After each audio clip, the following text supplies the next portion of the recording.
注意看，这对漂亮的双胞胎姐妹花，由于当地女多男少，所以年满18岁还没结婚，因此按照当地的传统习俗，她们便不能继续住在娘家，以免影响弟弟的婚姻。好在老父亲比较心疼两个女儿，便在离家不远的山坡上给姐妹俩留了一片宅基地，让她们分家出来，另觅门户。因此，俩姐妹从今天开始就要独立自主、自力更生了。好在两姐妹都是农村出身，从小便干惯了各种劳动，所以这点挑战对于两人来说并不是特别困难。只见两姐妹乐观地脱下外套扔到一边，便拿起工具开始干活了。这片宅基地虽然面积不大，但也足够两人使用。姐妹俩打算先把地面稍微平整一下，姐姐用锄头把凸起的地方挖平，妹妹则用铲子把大块的石头铲走。看两人这干活的架势，就知道是个经验丰富的老师傅。两人就这样互相默契地配合着，在花了足足半个小时后，终于把地面整平了。于是两人便穿上外套，带着老父亲赠送的2把柴刀，大步流星地朝山下走去。只见两人来到山下的一片竹林，抬头望望，便选中了这些高大笔直的竹子作为建房子的主要材料。两人拿着柴刀对着自己中意的竹子便是一顿猛砍。不一会儿，将近30米高的竹子便应声倒地，然后便是第2颗、第3颗。凡是被姐妹俩看上的成年老竹，都在劫难逃，纷纷倒地。在砍倒了足够多的竹子后，两人便开始对倒地的竹子进行粗加工了。他们用柴刀熟练地将不需要的枝叶全部清理干净，只留下一根粗壮笔直的竹竿。这种当地特有的竹子不仅比普通的竹子长得更加高大笔直，还更加的耐腐防虫。虽然比不上木材经久耐用，但胜在轻便好用，价格便宜，变成了当地人制作家具、建材的首选材料。因此家家户户都在自家的山上种了一大片。现在姐妹俩所用的这些竹子，便是他们的爷爷当年种下去留给子孙后代用的。清理完枝叶，两人便开始把这些材料往山上运。虽然是中空的竹子，但架不住实在太长了，所以还是有点重量的。为了照顾妹妹，姐姐便主动扛着较粗的一头走在前面，而懂事的妹妹为了不让姐姐一个人承受太多，便尽可能的往竹子的中间靠拢，这样姐姐身上的压力就会更少一点。山路虽然崎岖难走，但好在有小黄相伴，倒也不算寂寞。等小黄长大了，还能成为两人看家守门的好帮手。就这样1趟、2趟、3趟，俩姐妹花了整整1个上午的时间，终于把所有的竹子都搬运到了山上。汗水也早就湿透了他们的衣服，两人的体力也到达了极限，所以今天就只能先回去休息，明天继续奋斗。第2天一早，姐妹俩便带着工具过来加工昨天的竹子。由于没有尺子，妹妹便用一根较短的竹竿作为量具，确保加工出来的材料误插在可控范围之内，而姐姐则用短锯在标记处开始扒力。很快，在姐妹俩默契的配合下，竹竿应声而断。剩下的竹竿，两人也用同样的方法开始加工。就这样1上午的时间过去了，竹子也全部加工好了。下一步就是建房子了。两人用竹竿做尺，在悬崖下规划好房子的尺寸，再用竹签插进土里作为标记。规划好房子的尺寸，两人便用柴刀开始加工定好尺寸的竹竿，将竹子的末端削成两边低、中间高的形状，这样一个合格好用的卡槽便做成了。为了加快速度，姐妹俩开始分工合作，妹妹继续加工竹竿，姐姐则用洛阳铲在原来标记好的位置开始打洞。由于关系到房子的稳固程度，姐姐硬是把洞打了整整半米深，妹妹加工完竹子也过来帮忙一起打洞。等所有的洞都挖好之后，姐妹俩便把加工好的竹子放进洞里，再用泥土回填夯紧，剩下的几个支柱也用同样的方法利用。为了确保作为房子支柱的竹子能够稳如泰山，姐妹俩最后又用木棒将周围较松的泥土用力夯紧。房子的支柱立好之后，两人根据量好的尺寸锯了一些竹竿，再把这些竹竿架到支柱预先留好的卡槽里做房梁。为了安全考虑，再用铁丝缠绕固定。但是还有几处较高的地方不好安装房梁，聪明的妹妹打算就地取材，现场制作一个临时梯子。只见她巧妙地用柴刀在粗壮的竹子上以竹节处为支点，每2节竹节为一个踏步，很快便做好了一个简易的竹梯，不仅美观还实用。看到这里的老铁，让我们为这个美丽又聪明的姑娘点个赞吧。梯子做好之后，两人便把最后2个支柱立好，姐姐便借助梯子爬到梁上，妹妹则在下面给姐姐递材料。材料都到位之后，妹妹也顺着梯子爬了上去，和姐姐一人一边开始上梁。整个过程还是比较简单轻松的，只需要把房梁放到立柱预留的凹槽里，再用铁丝缠绕固定就可以了。唯一的难点就是在这种超过2米的高空，两人都没有任何的安全保护措施。因此，在这里小编也要奉劝各位老铁，千万不要模仿这种危险的行为。一共3根横梁，姐妹俩不到半小时就全部搞定了。至此，整个新房的整体框架也就大功告成。下一步就是制作屋顶了，因为现在刚好处于雨季，如果不及时做好屋顶，那么两人便随时会被淋成落汤鸡。与别人都用茅草或者树叶搭建屋顶不同的是，姐妹俩决定做一个大胆的创新，她们将用竹子来做屋顶。可能有些老铁想不明白，竹子怎么能做屋顶呢？不会漏雨吗？下面就让我们一起看看这两个聪明的美女是怎么解决这个问题的吧。只见她们先用柴刀将竹子从中劈成2半，再把竹子中间残留的竹节用刀一点一点地劈掉，这样就得到了制作屋顶所需的材料。两姐妹就这样不断的削呀削。第3天，制作屋顶的材料终于备齐了，依旧是姐姐在高处固定屋顶，妹妹则在下面递材料打下水。姐姐先将加工好的2片竹子面朝上，用铁钉固定在横梁上，再用第3片竹子背面朝上覆盖在下面2个竹片之间，这样阴阳交错，就完美的解决了漏水的问题。原来她们是将这些竹子当作加长版的瓦片在用啊，真是不得不佩服姐妹俩的智慧和勇气。随着时间的推移，姐妹俩很快就完成了第1层屋顶搭建，然后顾不上休息，便开始搭建第2层的屋顶。因为天气预报显示再过2小时就会有大暴雨来临，所以他们必须要赶在天黑之前完工。好在两人的材料准备充分，终于在暴雨来临前搭建好了屋顶。好了，今天的视频就到这里了。各位老铁，如果喜欢的话，记得点赞加关注，从此不迷路。让我们下期见。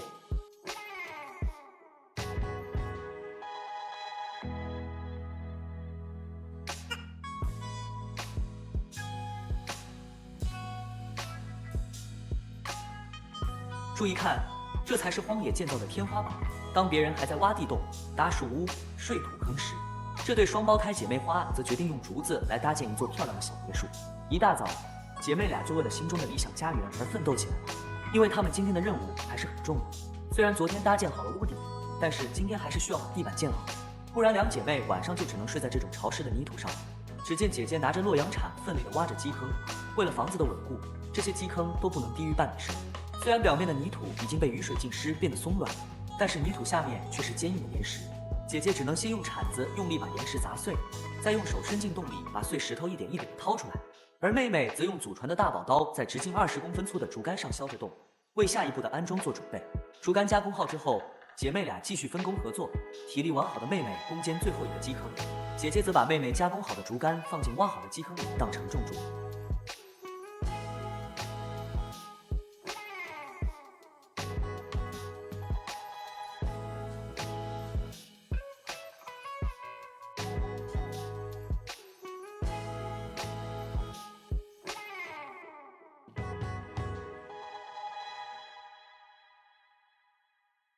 承重柱都立好之后，姐姐便用锯子锯了一截较细的竹竿当承重梁，在确认好竹竿的长度合适后，便用柴刀将竹节处凸起的部位一点一点削平，因为这样有利于接下来的地板铺设。竹竿加工好之后，姐妹俩便合力将承重梁安装进承重柱预留好的洞里，然后简单的做了一下固定。其他地方的承重梁和承重柱也是用同样的方法安装固定好，再将泥土回填进基坑，用木棒用力夯紧，这样一个离地30公分高的地板基座就搭建好了。这个高度不仅能防寒防潮，还能防蛇虫鼠蚁。然后姐妹俩又锯了一些竹竿，将它们按照相同的距离分散布置在承重梁上，再把多余的地方锯掉，确保一样齐平。这样用来固定地板的横梁就做好了。接下来就是要将这些横梁固定住。由于没有足够的铁丝，姐妹俩只能就地取材。只见她俩默契配合，姐姐将竹子用柴刀劈成大拇指粗细的长竹片，妹妹则用柴刀将竹片从中间一分为2，将结实柔软的表皮剥离了下来当绳子用。就这样，两人一直忙活到天黑，才收集到足够数量的材料。第2天一早，两人便手脚麻利地用自制的绳子将横梁固定到承重梁上。就这手艺，各位老铁一定要认真看、认真学，说不定哪天就能派得上用场了。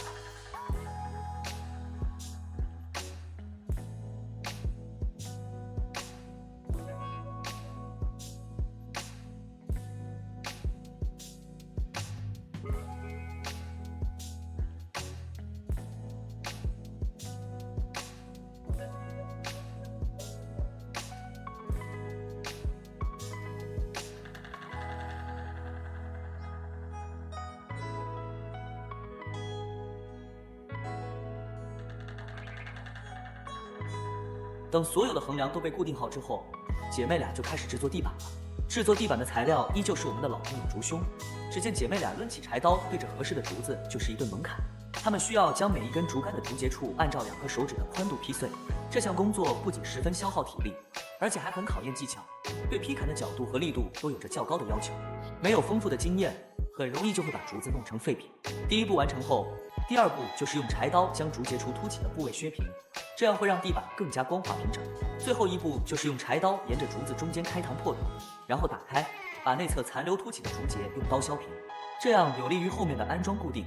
同样，这个费时费力的工作最考验的就是耐心和细心。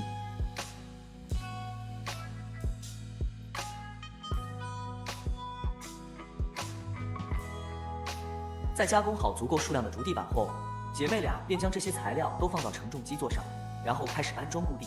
她们首先将由于惯性卷起来的竹子延展铺平，背面朝上。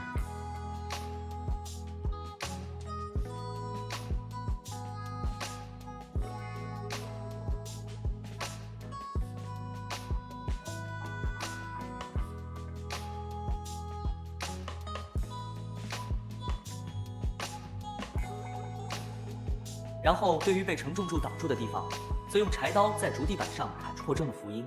竹地板铺好之后，下一步就是固定了弧形豁口，使之能与承重柱完美结合。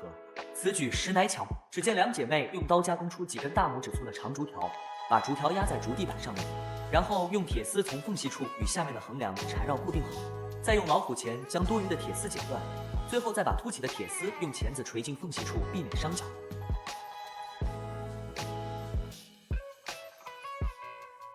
铁丝用完之后，便用昨天剩下的自制竹绳来捆绑固定。可能有些老铁会担心这些竹子皮不够结实耐用，其实这种古老的工艺在当地已经经历了几百年的传承和验证，所以是可以完全放心使用的。等所有的竹地板都固定好了之后，姐妹俩便一人使用一捆树叶作为扫把，将残留的碎竹片和泥土灰尘都清理干净。虽然累得不行，但姐妹俩离自己梦想中的家园又前进了一步。好了，今天的视频就到这里了。各位老铁，如果喜欢的话，记得点赞加关注，从此不迷路。我们下期不见不散。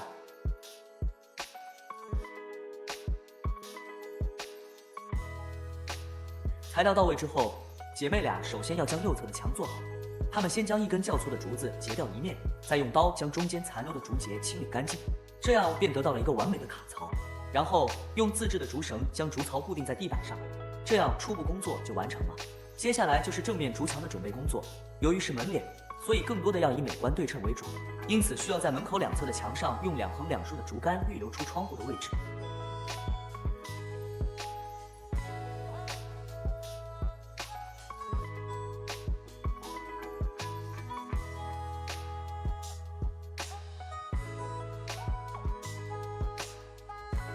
框架搭建好了之后，下一步就是填充墙面了。只见姐姐先用一根竹竿比划出墙的高度，再以这根竹竿作为标准，开始加工更多的竹竿。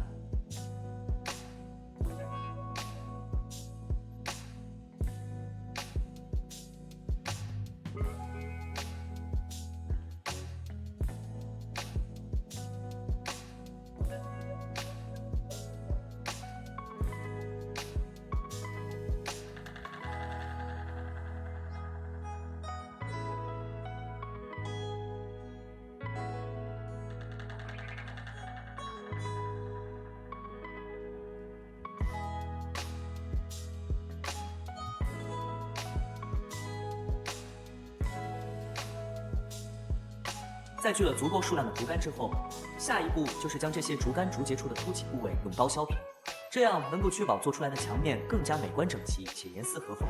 最后一步便是将这些加工好的竹竿放进提前预留好的卡槽里，上下固定好，这样一面简单的竹墙就初见雏形了。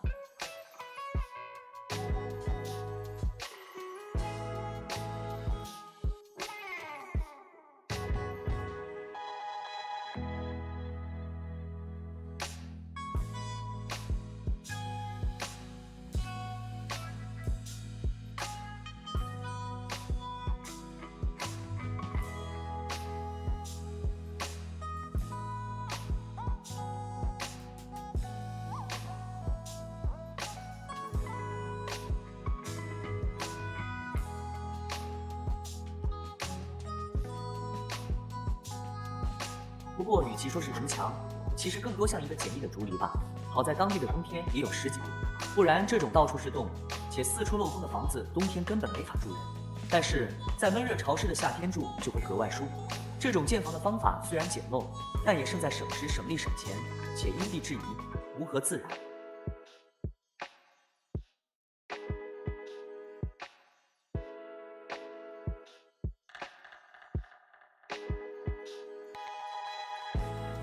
右侧的竹墙完工之后，姐妹俩又用同样的方法做好了左侧的竹墙。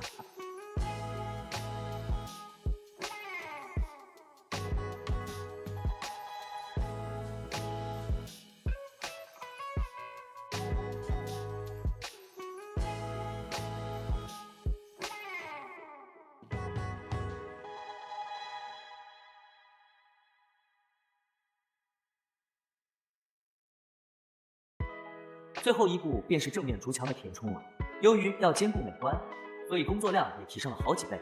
姐妹俩需要将竹竿的长度加工到刚刚好卡进预留的位置，如果长度不合适，则还需要继续精加工，不然长了就放不进，短了就卡不进，并且还要兼顾上下左右，这样才能将预留的空白完美填满。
姐妹俩大汗淋漓地干了一整天，才将正面的竹墙做好。咱就说这手艺，老铁们不得不服吧。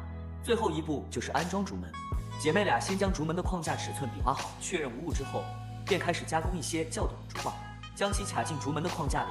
这种不借助一根铁钉的技艺做出来的竹门，不仅美观大方，而且还非常牢固稳定，真是不得不佩服姐妹俩的巧手与智慧。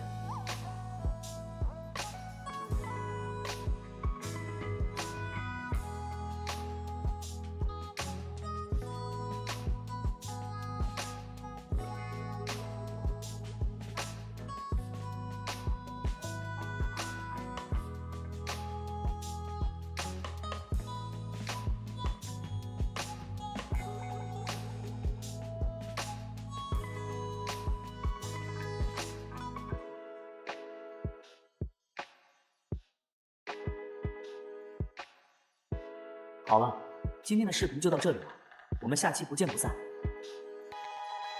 大山里的清晨总是那么的凉爽，天空虽然下着淅沥沥的小雨，但丝毫阻挡不了姐妹俩干活的热情。虽然昨天已经把房子完善的七七八八了，但作为完美主义的姐妹俩，还是要继续完成最后的装饰工作，这样才能显得她们的小别墅看起来更加美观精致且与众不同。好了，接下来就请大家慢慢欣赏两人的手艺吧。